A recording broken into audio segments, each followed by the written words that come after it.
One day, Henry's brother died, but he left a blueberry pie in the fridge. Now, Henry was an honourable guy. We've all been there. We see food in the fridge, knowing it'll go to waste. So Henry made his brother's pie his pie. Now, blueberry was quite an exotic flavour. Not for everyone, but nice. It wasn't exactly finding his thrill on Blueberry Hill, but Henry was quite happy with it for some time. After a while, the berries, however, started to go off, and he couldn't bear to eat it anymore. Now, one day, Henry started noticing this better-looking pie leaving itself on top of the fridge. It was a cherry pie. Henry sniffed at it and wanted nothing more than to have a try, but well, it wouldn't be right to his blueberry pie. And what would the Pope say? Henry kept looking and kept looking until he couldn't help himself any more. He had a bite. He had another bite. It tasted too good. I don't care what anyone else says. It's cherry pie I want. Fresh, juicy cherries. He put the cherry pie in the fridge and took the blueberry one out. As time went on, Henry found everyone else eyeing up his pie. One of his friends called Tom said someone else had taken a bite out of his cherry pie. Henry looked but wasn't sure. He got angry and threw his cherry pie on the floor, stamping all over it. Now, Henry needed a pie that he liked, but that was just his. A pie he could trust.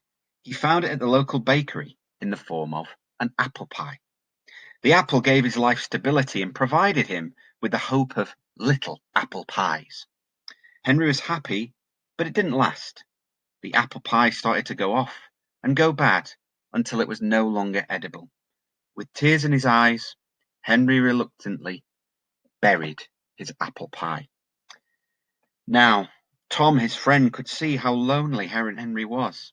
He was starting to get very large from eating so much pie as well. Tom introduced Henry to the Tesco Finest catalogue. "This is rhubarb," Tom said. Henry was amazed. The picture showed a pie that looked so tasty, he ordered it at once. When the pie was delivered, Henry barely took one bite. "Ugh!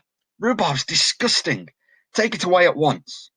Henry had gotten fat and angry by this point, and Tom got the chop. I hope you've gathered there are still 2 pies to go. I wish I hadn't stood on that cherry pie now. That was well nice, Henry thought to himself. Fortunately, Henry started to notice a cousin of the cherry pie lingering around his fridge.